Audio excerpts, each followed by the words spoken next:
Welcome, Kindred, to the Wednesday night Telegram LilyofVallie channel live stream with Bro.Rick every Wednesday night at 7 p.m. And tonight we're going to be, he's going to be continuing his debunking the Anti-Pauline doctrines, and we're on part 6. So without further ado, I'll turn it over to Bro.Rick. How you doing tonight, Bro.Rick? Doing fine. Hope everybody else is. I appreciate everybody coming and listening and giving it a little time to hear. I should be able to be finished up, hopefully, with this and give you some links and other things you can consider to read on this subject matter, or things that will relate to the subject matter. Let's say it that way.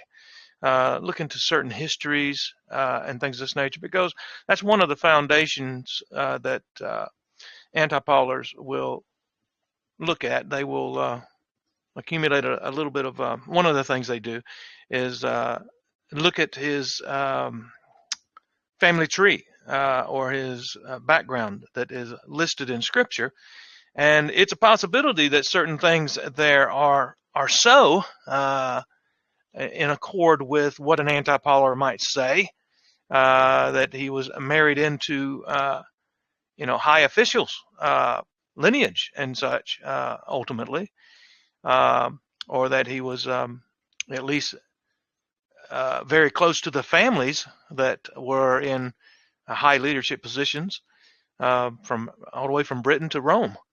But I'll also have presented, I've already provided a link actually in a previous podcast on this subject, where you can go look at some views that it's actually a made-up story.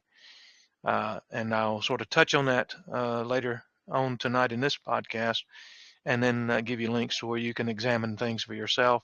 I'll also give you a link to a podcast or radio program, whatever it was, that one that we dealt with. He is an anti-Pauler. His name is Jerry Kirk. It is available on YouTube. It's like 6 parts. And you can go down there and listen to his attempt to present Anti-Pauline doctrine. To me, it is silly. It's a lot of it is just silly stuff. So, but again, to present this to somebody who may not have understood some of the details, I still want to go back and just touch on a little bit of some of the facts for somebody that might not have heard the whole thing, and deal with this. What was that? How did that get in there? I'm going to have to change that. Yeah, we have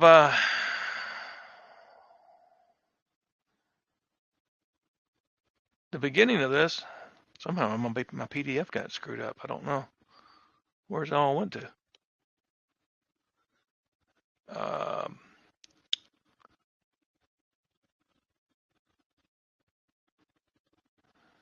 did it get mixed up with the other one? Okay, starts there. Anyway, Anti-Pauline doctrine, basically, again, if a person promotes the idea of Anti-Pauline, they're going to reject all of Paul's writings, all of them, and they will normally also reject Peter's writings, 1st and 2nd Peter. They'll also reject, normally, the Gospel of Luke and also the book of Acts, because Peter favorably references Paul. The general idea is that Paul is a false prophet the Bible is speaking of. They also believe that he is a false apostle. We haven't even hardly touched on the false prophet element, but it basically is a misunderstanding of the false prophet that is spoken of in the book of Revelation. A lot of this anti-Pauline stuff, as far as I'm concerned, is absolute, just at best guesswork, and often deliberate condemnation of this guy. And I contend that the majority of those who I've heard over the years promote it either got it from or are the same type of lineage that hated Paul in the book of Acts and wanted to kill him. and that was Edomite Jews. Paul was a high official in Talmudic Judaism, or in Judaism. He was pretty high up.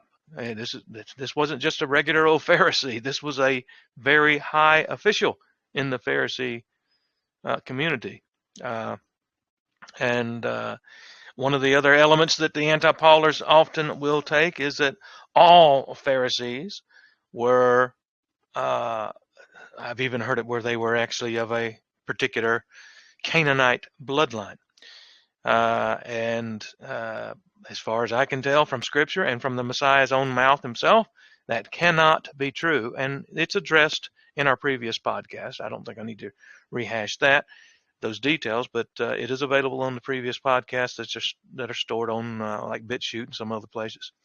One of the things they like to do is take passages where Yahshua has made a statement, and then they will take a passage normally way out of context or corrupted in some way and present Paul's statement as if it's contradictory.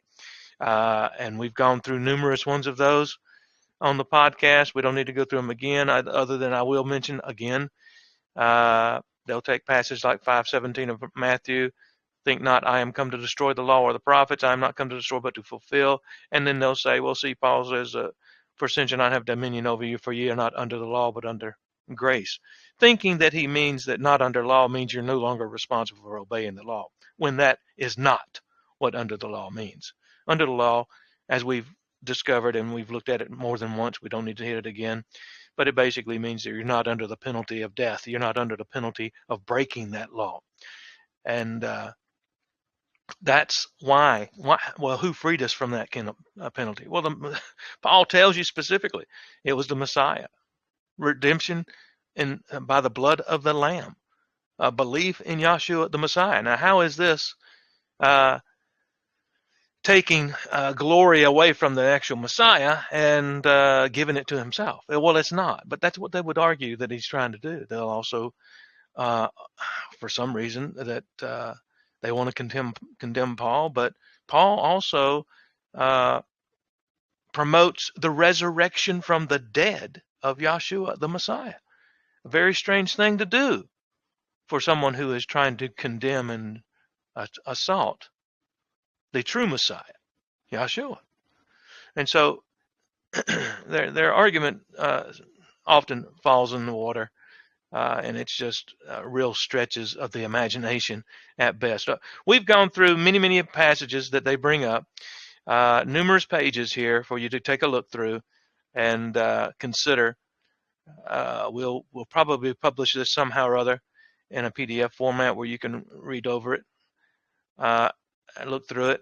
But these basically was just covering some of the issues off of this PDF file, so you can listen to the podcast instead if you like. So since we may very well end up cutting it short today, because I don't know how far I can carry it much further than what we've gone. There's a couple of other passages. I do want to readdress again that they also condemn Paul as if he is promoting, contradicting Yahweh and his feast days. And they'll reference, one of them referenced, for example, Ezekiel 31:13, and saying they say this was the Christ saying this command in Exodus 31:13. But that's because they have a spirit of anti-Messiah in their doctrine of the heavenly host.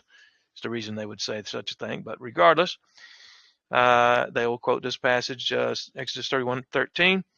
Speak thou also unto the children of Israel, saying, verily, my Sabbaths ye shall keep, for it is a sign between me and you throughout your generations, that ye may know that I am Yahweh that doth sanctify you. And they'll complain.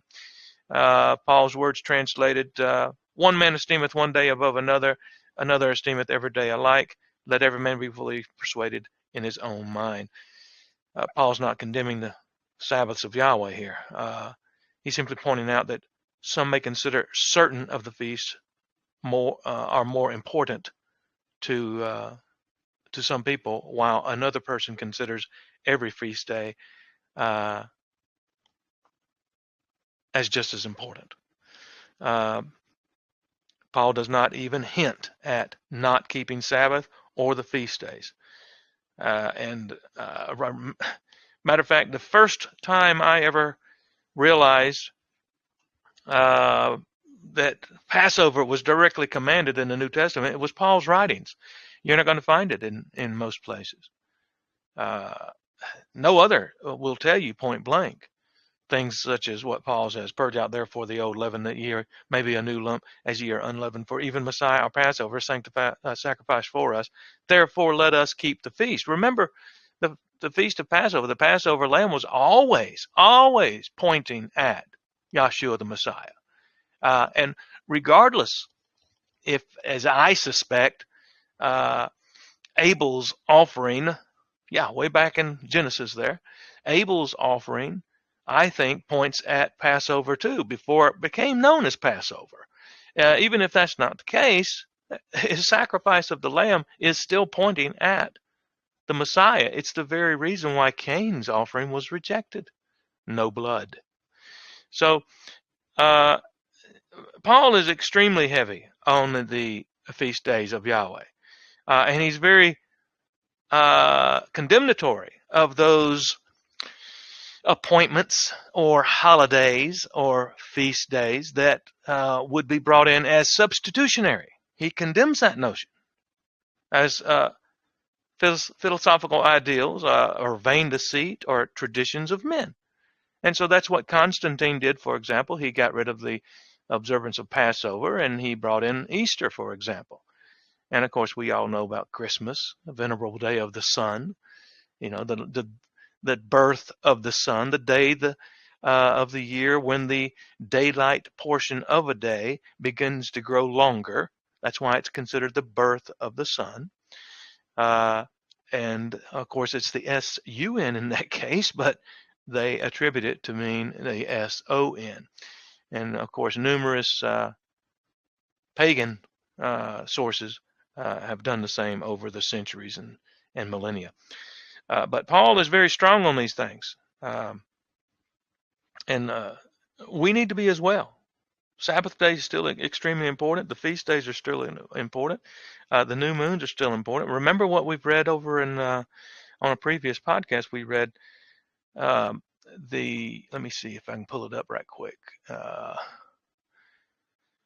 By the way, I've got two screens now here, two monitors. It should help me a little bit, I'm hoping, with some of this stuff. But in the future, your Bible says, let's see if I can share that screen now. Still got to go to several screens to get it to share.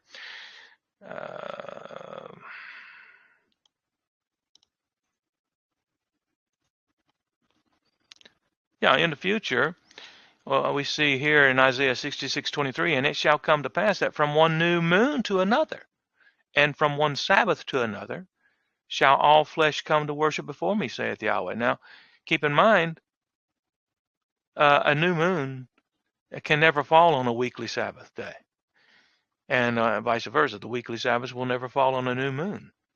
And we've already looked at that from other passages and in previous podcasts. That's not the subject is here today, but in Paul's referencing back over here in Colossians, just keep in mind,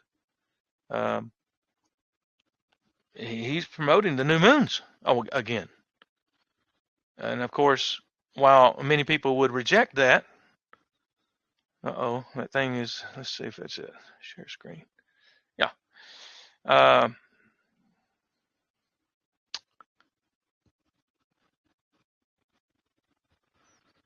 Where's the verse at I'm looking at? Yes. Only let those that are of the body of Messiah judge you. That's basically what he's saying there in 2:16. Let no one therefore judge you in meat or in drink, eating or in drinking, or in respect of a festival, or of a new moon, or Sabbaths, which are a shadow of things to come, but the body of Messiah. Only let the body of Messiah judge you in these matters. And he included new moons there, folks. New moon is a separate and distinct feast from weekly Sabbaths and your annual festivals or your annual feast days. Keep that type of thing in mind. It matters. Of course, your church world is not going to be observing of those things because they've rejected. They're following after the little horn of Daniel, chapter 7, verse 25. That's the false church system, and etc. And what developed into the false church system. And you think to change times and laws. The word times there is appointments and etc. Well, Paul is condemning following such when he tells us there, and he's condemning these people who are promoting that are following the traditions of men and rudiments of the world. I mean, is the feast days of Yahweh, are they rudiments of the world, or are they commandments of Yahweh? They're commandments of Yahweh, of course. Same with the traditions of men. Are the traditions of men going to be following the ways of Yahweh, or are they following their traditions, which includes Easter and Christmas and Sunday worship and things of this nature? So these are pagan elements that Paul is condemning. Yet another reason why people would want to attack Paul, and not just Edomite Jews, right? That's right. Roman Catholics may very well want to attack him, and other Christians may want to attack him for various reasons. So just because a person claims to believe the scriptures and even claims to be, let's say, a believer in the Messiah, they might not believe the commandment keeping. They might not believe the feast days. They might not believe the Sabbaths, etc. And Paul is condemning them as well. And you might expect them to fight Paul on such issues. Anyway, another issue that an anti-Pauler may bring up, we've talked about it already, actually, but this is just another little variant of it. Matthew 5:20, so this is Messiah. For I say unto you that except your righteousness shall exceed the righteousness of the scribes and Pharisees, ye shall in no case enter into the kingdom of heaven. Well, your righteousness has to exceed that. How is it that our righteousness is going to exceed anything? It's only by the leading of the Spirit and the blood of the Lamb being applied. The blood of the Lamb has to be applied, or you will not get forgiveness for those sins that are past. You have to be forgiven for the sins that are past. That's where your faith in the Messiah has to manifest. And then it's commanded in Paul, awake to righteousness and sin not. You got to wake up. Awake to righteousness and sin not. For some of not the knowledge of Yahweh, speak this to your shame. You got to live in accord with what the Spirit of Yahweh is showing you. And that is established by your own level and by the speed at which the Spirit is drawing you. And I would strongly advise you, don't play around with it. Because as we've already found in other podcasts, Yahweh does send strong delusion on Israelites so that he can damn them. That's 2 Thessalonians chapter 2, 11 and 12. Pauline writing. He promises he's going to destroy you. Those that have loved not the truth and have pleasure in unrighteousness. You got to have pleasure in righteousness, not pleasure in unrighteousness, folks. We got to live in accord as we grow in faith and in knowledge, and you got to learn to grow. You're not allowed to remain a babe. You have to grow up. And that means you're going to have to get off the milk, folks, and get into the strong meat. And that comes with growing. And I'm convinced every one of you that is led of the Spirit of Yahweh can definitely do that. And the reason they bring up this passage, though, Matthew 5:20, against Paul, because Paul declares he had been a Pharisee, a very strict one.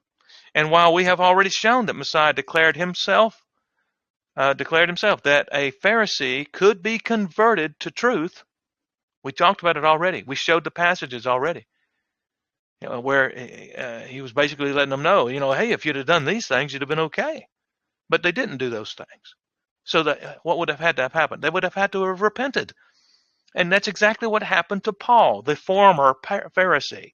He repented of these things, found redemption, found the redemption message, and was no longer a Pharisee. Why would they want to continue to call him a Pharisee? Well, it's just a false accusation. That's all. And likely, uh, Edomite Jews within the camp calling themselves Christians, bringing false accusations against Paul. That's exactly what I think most of it is, or much of it. So be careful out there, folks. There's trouble all over the place.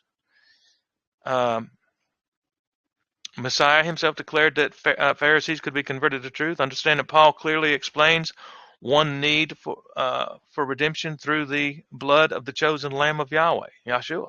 Paul declares his condition before conversion in Romans 7. He was lost. He was lost in Romans 7. He said Romans 8 man is the one that had been redeemed and had found a righteous path to dwell in. He declares who it was that delivered him from the lost man that he was. Who delivered Paul?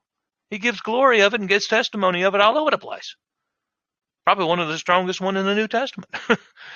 He gives full credit to Yahweh through his Messiah, Yahshua. Hence the glad tidings message. Paul agrees with Yahshua's statement in 5:20. At 5:24, I say unto you that except your righteousness shall exceed the righteousness of the scribes and Pharisees, ye shall in no case enter into the kingdom of heaven. Paul tells you. Paul is in perfect agreement with it. Our righteousness is established through the blood of the Lamb Yahweh provided, as even Paul affirms. Where? Ephesians 2:13. But now in Messiah Yahshua, ye who sometimes were far off are made nigh by the blood of the Messiah. Hebrews 9:14. I believe Paul wrote in Hebrews. If you don't, you have some explaining to do, because there are certain passages that are almost word for word exactly out of Paul's writings. But so Paul's redundant on certain statements, and you find them in other epistles, other writings of Paul that are attributed to Paul. And they're almost word for word in passages in Hebrews. How much more shall the blood of Messiah, who through the eternal Spirit offered himself without spot to Yahweh, purge your conscience from dead works to serve the living Yahweh? How much more shall the blood of Messiah? Does he teach the blood of the Messiah as part of the redemption message? Of course he does. 10:19 of Hebrews. Having therefore, brethren, boldness to enter into the holiest by the blood of Yahshua. Does he teach the blood of Yahshua? Yes, he does. What did Yahshua say? Well, Yahshua says, Matthew 26:28, for this is my blood of the new covenant, which is shed for many for the remission of sins. Paul does not disagree with any of that. He's in agreement with what Yahshua said, like few others. So now we'll get into this real controversial stuff. And I don't know how far we can carry it, because you have to do your own research on this, really. The bottom line is they'll use hard to find information, okay? Hard to find information or sketchy information to either condemn or attack or defend particular positions that they're going to tell you about. And since it is controversial or questioned here and there, I certainly don't want to sit here and tell you that everything is solid and foundational, etc. The bottom line is, I'm not too sure we can identify clearly the complete details of Paul's genealogy, because we're not sure exactly who is who. So let me touch on a couple of things. We touched upon a major part of the controversy of Paul's genealogy earlier. If you go back probably, 3-4 weeks back now, you can find some of that information where we were dealing with it, talking about Rufus and such. And I quoted a source out of John Gill's commentary he had a good little piece of information in there you might want to consider. However, we want to emphasize the genealogy of Paul and his connection to particular individuals within the Roman Empire hierarchy is refuted by numerous sources and claimed by many to be a fabrication of the Roman Catholic Church. The Rufus, the scripture is speaking of, a common name of the day. The Rufus in question may be another, as is the Pudens often claimed. So some of these names are pretty common names in that day. And also, we'll get down here and I'll read another little point. So they'll try to tie this Claudia and Rufus together, and some people will, but I want to, let me see here. What does it say? Where does it come down here?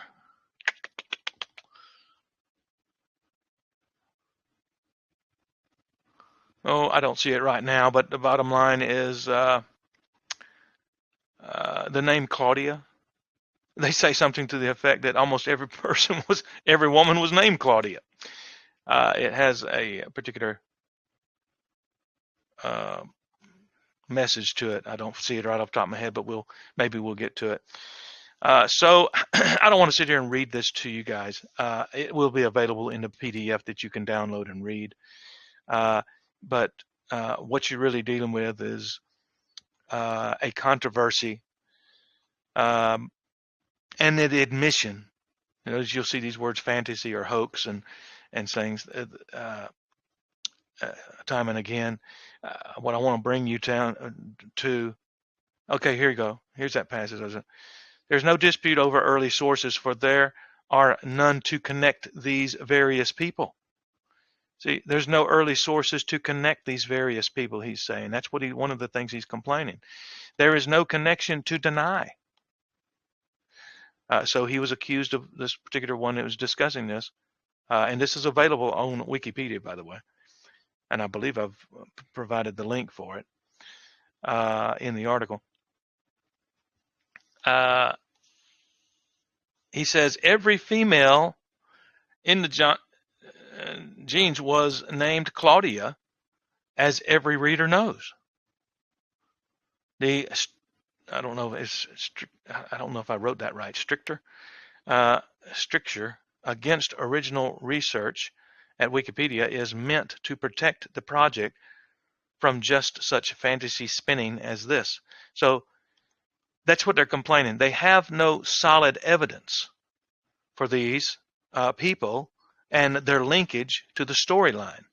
I'm going to provide one that is claimed that you can read online, or you can read the book online or the chapter online, but then to read the comments related to the more details of the subject, you would need to buy a book from a couple of, you can buy it different places, I guess, but it is a particular book that is referenced by an Anti-Pauline person. I think he misrepresents what Raymond Capt says in his book. Okay, he misrepresents. And that's why you need to get it for yourself and read it if you're really wanting to research the details of this. And I'm going to provide you the link for Jerry Kirk's podcast on this subject. And he deals with just that subject. And if you listen very carefully to what he says and compare it to what Raymond Capt says, you will find there are two different things going on.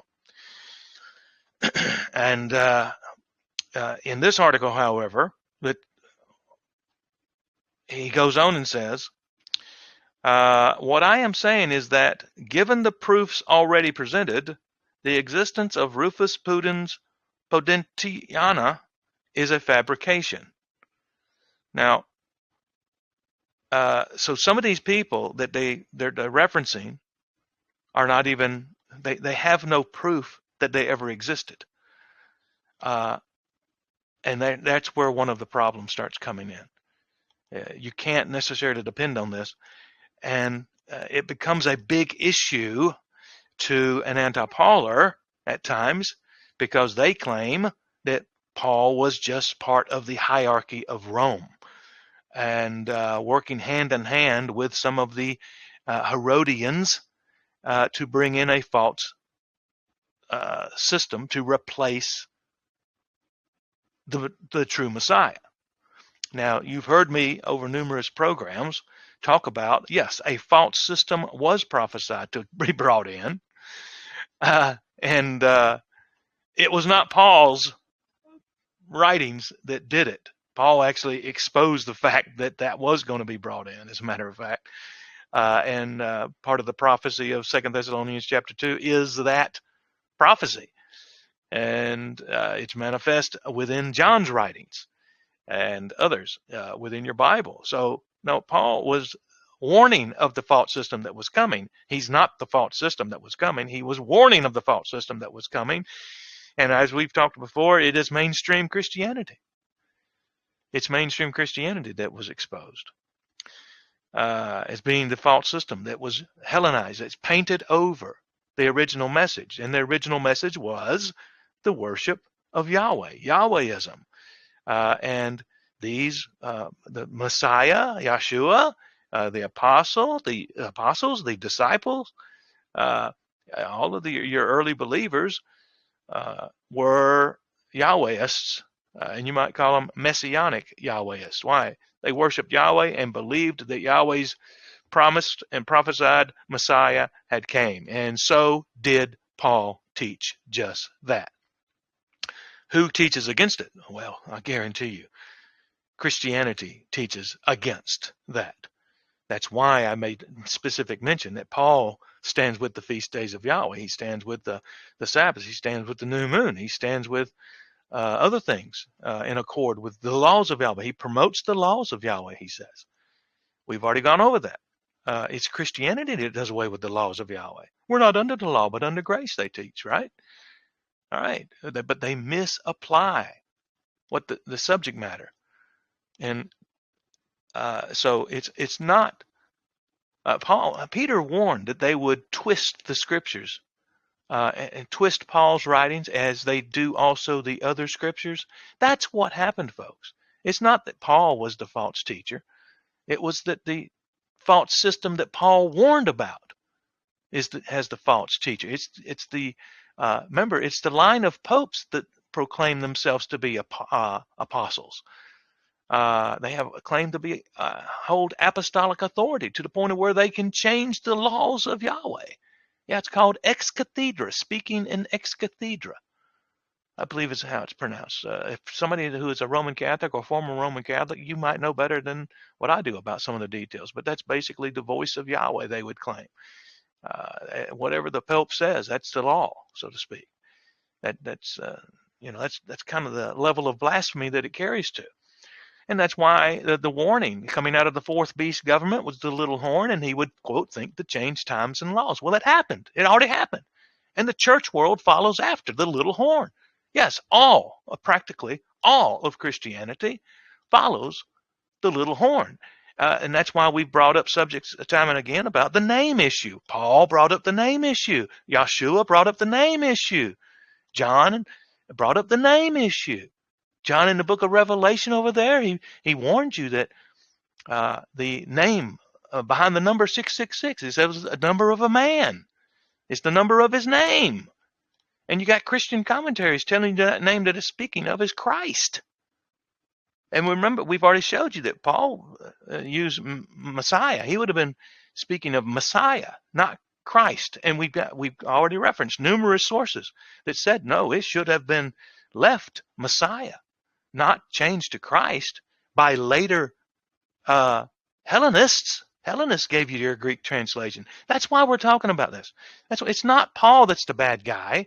It's the system that got painted over the text that started corrupting the message. And they twist Paul's writings as Peter warned they were going to do. Now, he's the good guy warning you. Peter is. They want to throw Peter out. Paul is the good guy telling you some of these truths and some of this prophecy and some of this warning that was coming to pass. And yet they want to throw him out. So be very, very careful. And as far as this here lineage record is concerned, to me, I'm just going to tell you, to me, as I wrote it here, to me, based upon research I have done, the Roman Catholic Church was behind the fabrication an early link of Paul and particular Roman leadership, if for no other reason, authentication of their own brand of Cretan Christianity. You should, why? Because, in other words, how did the church become so instrumental within the hierarchy of Rome? You know, they got to de-incorporate it, I guess, because they got to they have to state it as if it's a miracle that even Paul was behind the support of the Roman Catholic Church in Rome being established, and all that. It's a lie. It's just like the lie where Peter supposedly came and died in Rome. It's just not true. Was crucified in Rome and all. They claim. Well, it's not true. It's a Roman Catholic superstition that they promote. So be very, very careful on some of these things. It's just not all honky-dory. You should also note much of their story demands Peter be baptizing people in Rome. Yet another part of a fabrication to have Peter die in Rome, though much of Protestantism denies Peter was ever in Rome. While I've condemned much of the anti-Pauline positions and blamed much of it upon the Edomite Jew assaulting the man, similar to that found in Acts, I must say Jesuits or others in the Mother Harlot Roman Church have provided much of the evidence used by anti-Pauline types. And that was larger fabrication according to many historians. We should remember, if one is looking for the false apostle, proclaiming the false Messiah, the last thing the church would want one to realize is that Jesus Christ is the false Messiah. And the apostolic authority claimed by the harlot church, or rather those that hold the office of pope, manifest the prophesied false apostle. So certainly Rome too has a reason to defame Paul in this late hour, as knowledge has increased. Further, while Paul apparently did travel to the British Isles, according to the lost chapter of Acts, the anti-Paulers will sometimes claim that Paul, called Saul, was the same guy that originally had his ear cut off by Peter, Malchus. Apparently, there is a Malchus mentioned within the writings related to the early believers in Great Britain. The anti-Paulers are attempting to equate to Paul. So they want to claim Malchus was this high official that got his ear cut off, was Paul. And if that's the case, I just want to remind you that, well, let me go on here, I'll tell you. They contend that this Malchus is also Paul. Their contention is that all Pharisees had to have a name that began with M-A-L, M-E-L, or M-I-L, though I can find no such rule or ideal thus far in my research. It should be remembered it was Malchus that Yeshua touched to heal his ear. Their claim, Malchus has trouble in the British Isles and returns to Claudius, the emperor, which results in war starting between the Isles and Rome, according to the anti-Paulines. I don't know if y'all understand, but there were several years of, and thousands dying, fighting between Rome and the British Isles. And they claim that this was a result after Paul had gone up there to do ministry work. And they failed to convert to the proper authority, they claim, anti-Paulers. And that's where the war is. They want to blame the war on Paul, believe it or not. Absolute ridiculous foolishness. No chance. Not anywhere close to the truth. But that's the type of thing you'll find if you do the research. But you know, somebody with a slick tongue on a radio broadcast for an hour can convince a lot of people, and they like the way they talk, they like the way they handle it, and they go off telling other people about it, and it's all a lie based on error, etc. So be very careful here, folks. The entire history storyline of the anti-Paulers reads like a fantasy comedy, in my opinion. Sure does. Jerome apparently referenced a writing that declared Yahshua, after his resurrection, visited Malchus. So remember what I mentioned to you about the Anti-Pauline, who said that he referenced a passage that after this, you shall see me no more. They pointed at Paul, pointing at Yahshua's statement there, and then they falsely claimed that Paul said that he had seen the Messiah when he had said he heard the Messiah, heard the voice. Didn't say he's seen him, said he heard him. But Jerome references that this Malchus, whoever this Malchus was, actually did see Yahshua. Quote, early church father Jerome cites a post-resurrection appearance of Yahshua to Malchus, quoting and this is the Malchus that had his ear cut off, quoting a passage from the lost gospel according to the Hebrews. Quote, and when the master had given the linen cloth to the servant of the priest, he went to James and appeared to him. And that's the reference he makes mention of. And then they comment how that this Malchus was visited and Yahshua appeared to Malchus.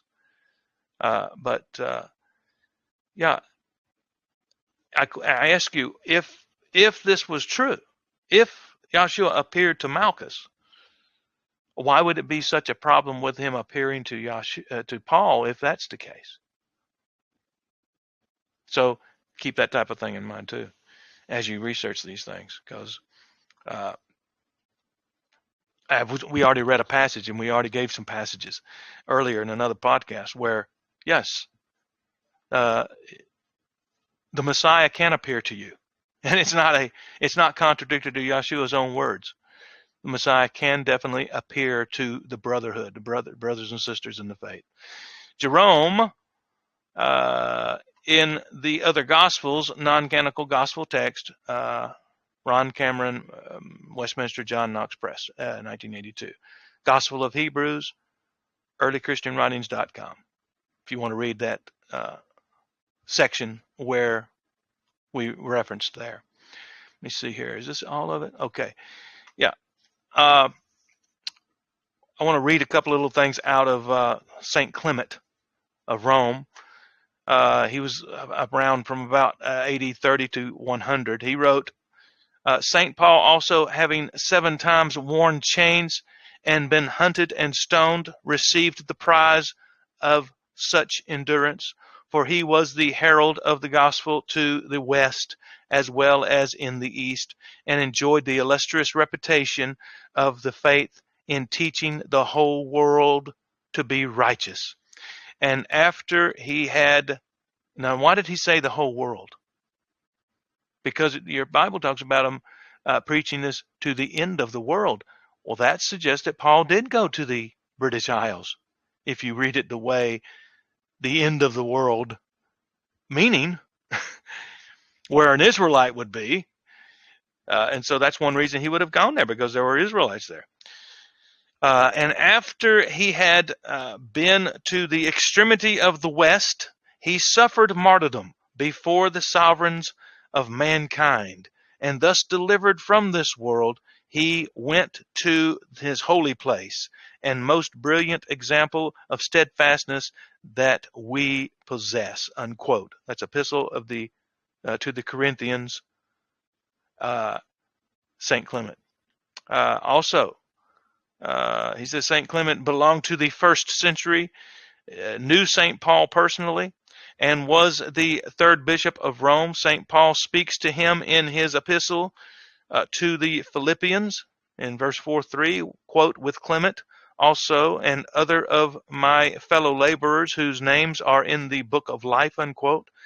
Irenaeus, born about AD 130, himself the pupil of Polycarp, a friend of St. John, thus speaks of him, quote, Clement, who had seen the blessed apostles and conversed with them, who had the preaching of the apostles still sounding in his ears, and their traditions before his eyes, unquote. Theodoret, the blessed bishop of Cyrus near Antioch of Syria, born about AD 390, noted as an accomplished man of letters and learned church historian, writing about AD 435, said of St. Paul, quote, the leather worker, I'll quote, our fishermen and tax gatherers and the leather worker, let's talk about Paul, have brought to all men the laws of the gospel, and they persuaded not only Romans and their tributaries, but also the Scythians and Saromatians nations, or the Cyrenians, and Germans to accept the laws of the crucified. Now, remember what I mentioned to you about there being ministers that went into the Germans and such before Rome ever, made any attempt to conquer them. And that's the reason why you read in The Rise and Fall of the Roman Empire by Gibbons that some of the German tribes were keeping Passover. And Rome waited until the day of Passover to attack some of these Germans. And keep in mind, this was after the fact that Constantine goes and replaces Passover with Easter. So hundreds of years later, as a matter of fact. So for hundreds of years, these Germans had been celebrating Passover. Very, very strange thing to learn, folks. Anyway, why did I quote this stuff about Clement? Well, because they're positively quoting Paul. They're not saying he's some kind of renegade. They're not saying he's this Malchus that had his ear cut off. They're not saying negative things about him. This was early on. You've only got so many writings, folks, that are really old like that. I mean, you saw how far it jumps from 30 to 100 AD with Clement, all the way into the 390 something with Theodoret and such. So you just don't have a whole lot of writings to back up. And these here that we've got are positive quoters of Paul, and we've gone through the passages that they would bring up against him, against Paul, and we've explained them. There's just, as far as I'm concerned, the heart and soul of the matter is deliberate effort to lie about him, falsely accuse him. And that's why I look for that spirit that was manifest in those in the book of Acts.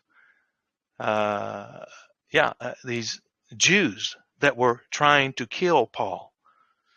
Remember, they had another motive. Paul was a very, very high official within the Pharisees, and he got converted, folks. And he paid the price, the ultimate price. They executed him. Okay, I think I'm done with this subject matter right now. So we'll go ahead and open it up, I guess. Lily, if you've got something else to say, we'll find some way of putting this into a PDF and a link somehow on some of the podcasts where we can somebody can download it and read it if they want to hold on to it. But we're just covering these passages that they bring up and refute, as far as I'm concerned, refute what they claim Paul is teaching, because Paul is a brother, folks, not a doubt in my mind. Anyway, go ahead, Lily. Okay, well, thank you very much, Brother Rick. That was really enlightening. We really appreciate your taking the time and effort to really extensively cover the subject matter. It's, like you say, more research needs to be done, and we should do that on our own.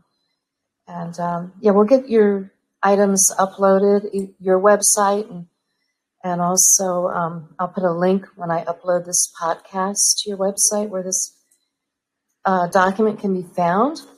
Meanwhile, does anybody have any questions or comments?